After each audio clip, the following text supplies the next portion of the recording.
जो 4 सीटों का उपचुनाव हुआ उसमें जो परिणाम आया वो निश्चित रूप से एनडीए के लिए सुखद परिणाम थे और महागठबंधन के लिए बहुत ज़्यादा चिंता का विषय था। जो 2015 के गठबंधन में नहीं थे, 2010 के गठबंधन में नहीं थे, 2020 के गठबंधन में नहीं थे, इस बार कुछ अलग अलग लोग मिल करके 5 लोग इस गठबंधन में है। 2025 के चुनाव लड़ने की तैयारी कर रहे हैं। इसमें जीतन राम मांझी जिनकी पार्टी बनी 2015 में, वो तो नहीं थे।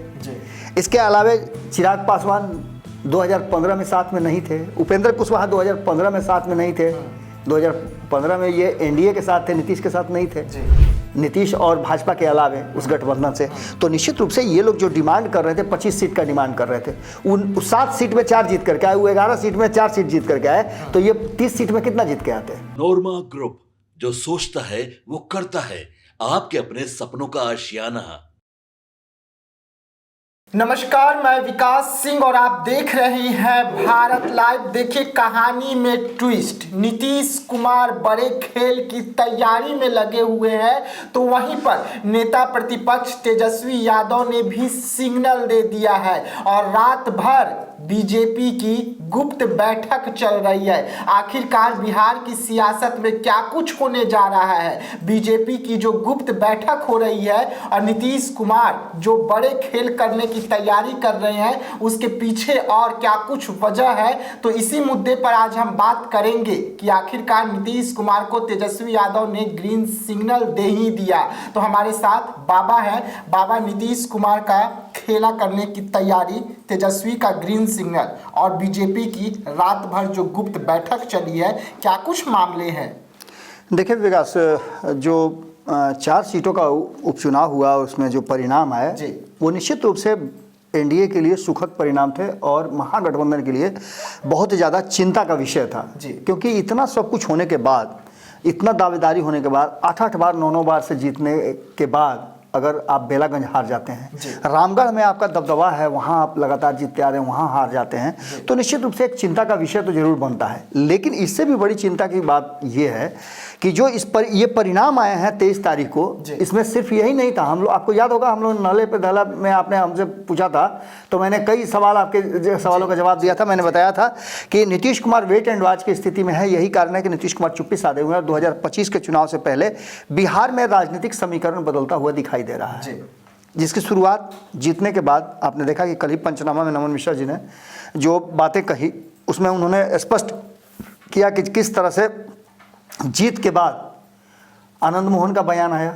वो आनंद मोहन का बयान अगर जदयू की तरफ से आया है, जैसा कि कल मैं कहीं सुन रहा था किसी चैनल के डिबेट में, तो जदयू के बड़े नेता हैं, प्रवक्ता भी हैं, वो ये कह रहे थे कि नहीं, वो तो हैं ही हमारे साथ, हमारे फेम में बैठते हैं तो हमारे साथ हैं। इसका मतलब कि जदयू का ये ऑथेंटिक बयान है। हालांकि शीर्ष नेतृत्व के लोगों ने स्वीकार नहीं किया है, अभी किसी ने कोई बात नहीं कही है। हाँ, एक बात जरूर है कि सबसे ज़्यादा संयमित अगर कोई इसमें रहा है तो वो जीतन राम मांझी के परिवार के लोग रहे, यानी आप कह लीजिए कि दीपा मांझी रही हैं, या फिर जो उनकी पूरी टीम है, प्रवक्ताओं की टीम में से भी हमारी टीम ने बात किया।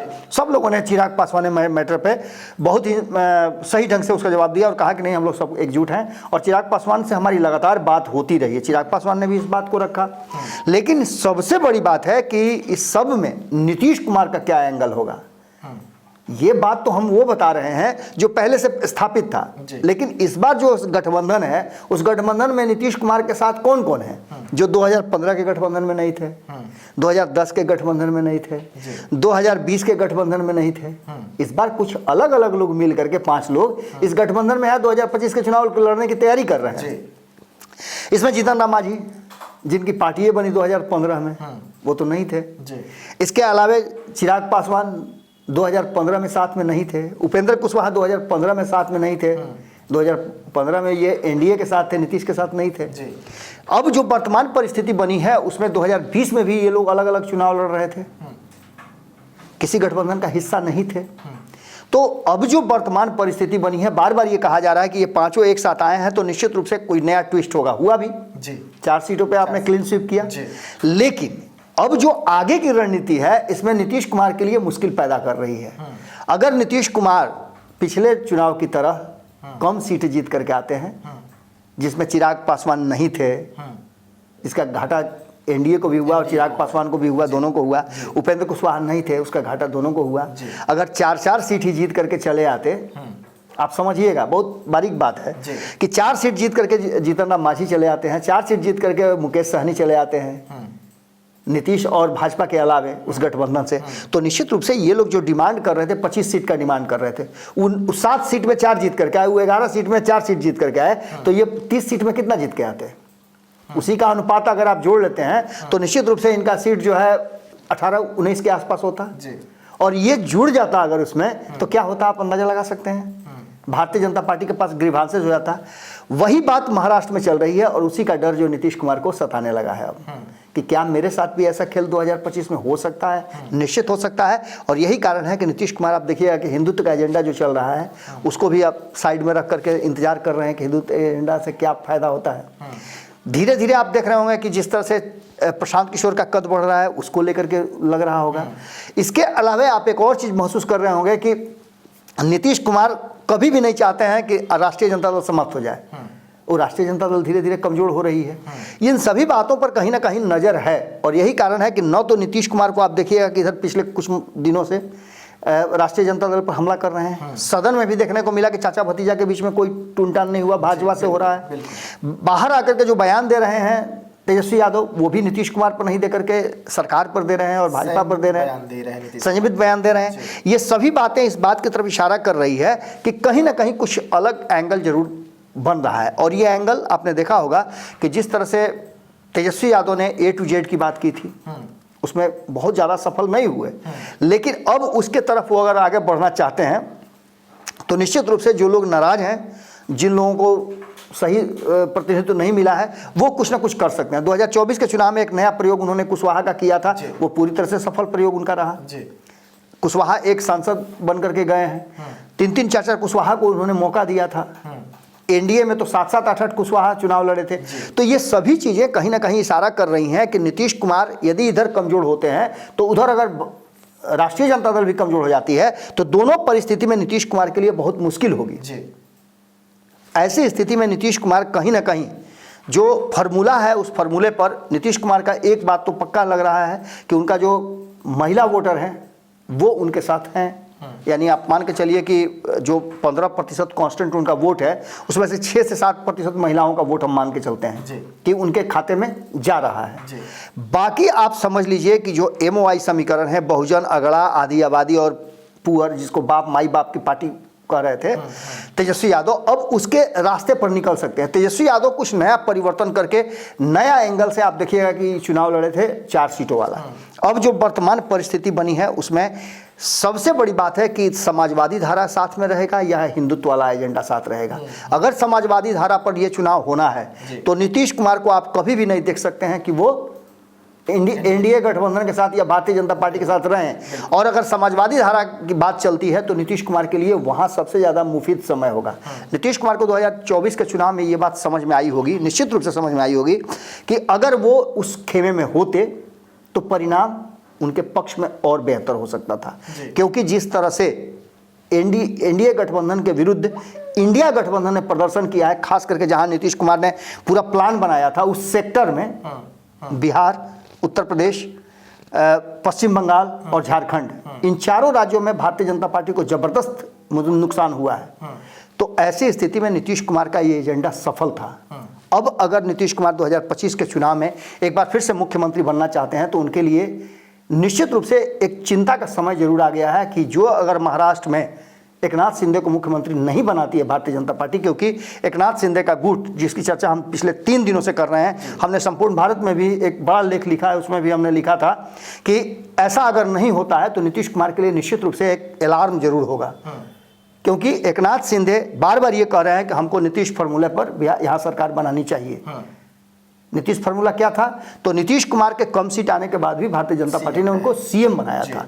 अब वही बात एकनाथ शिंदे कह रहे हैं, अगर भारतीय जनता पार्टी ऐसा नहीं करती है, जो कि लगता है कि आज किसी भी समय ये फैसला हो ही जाएगा, तो इसके परिणाम निश्चित रूप से आने वाले समय के लिए बदल सकते हैं। और यही बात जो है वो कहीं ना कहीं नीतीश कुमार को एक बड़ा खेल करने के लिए मजबूर कर रही है। दूसरी तरफ आपने ये जो सवाल पूछा था कि तेजस्वी यादव का सिग्नल भी मिल गया, तेजस्वी यादव ने कल भी जो बयान दिए हैं उसमें भी कहा है।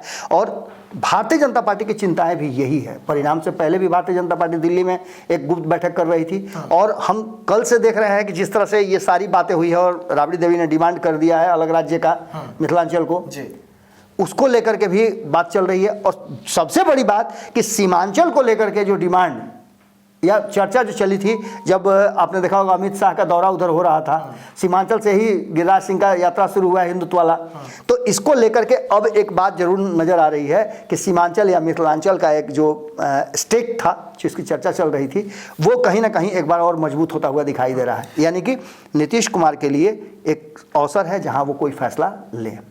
बाबा, नीतीश कुमार फैसला ले सकते हैं यानी कि महागठबंधन की ओर जा सकते हैं, यही फैसला होगा एनडीए को छोड़कर? नहीं, ये कोई जरूरी नहीं कि महागठबंधन के साथ जाएं, लेकिन ये जरूरी है कि नीतीश कुमार कोई बड़ा फैसला ले सकते हैं जिसमें वो अपनी ताकत के हिसाब से चुनाव लड़ना चाहेंगे, अपने नेतृत्व में चुनाव लड़ना चाहेंगे।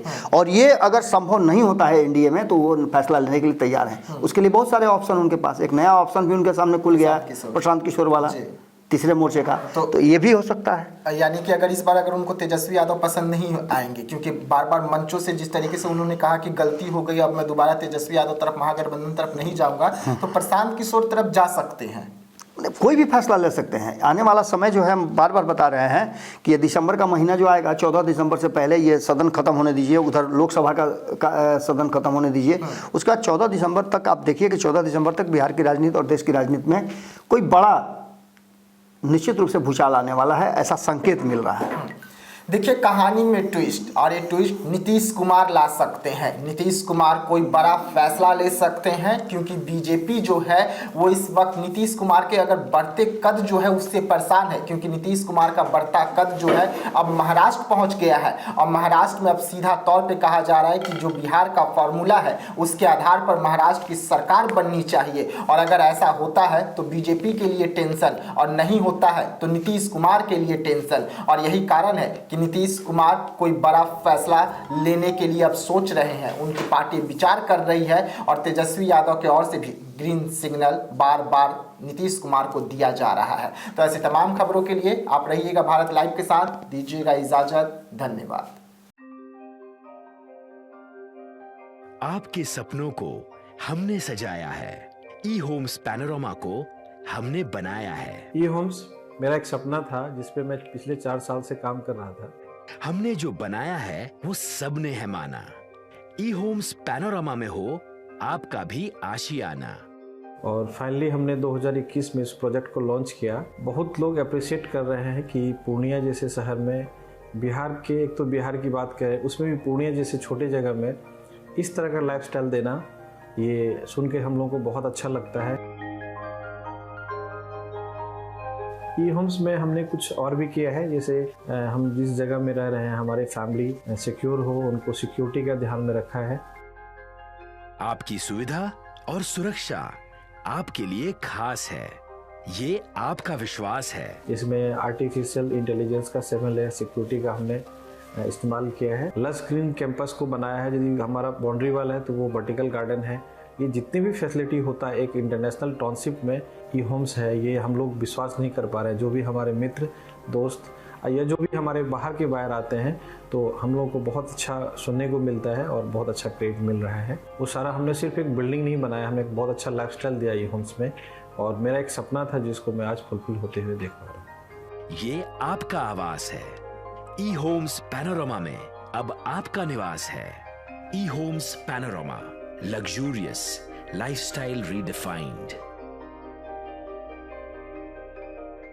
पनोरमा ग्रुप, जो सोचता है वो करता है।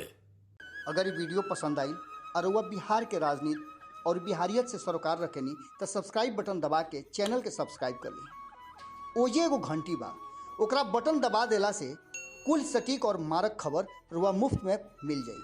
अगर रुआ पत्रकारिता के हमनी के नया प्रयोग में सहयोग कर चाहतानी तो ज्वाइन बटन दबा दी। पेटीएम नंबर नोट कर ली 9386816700।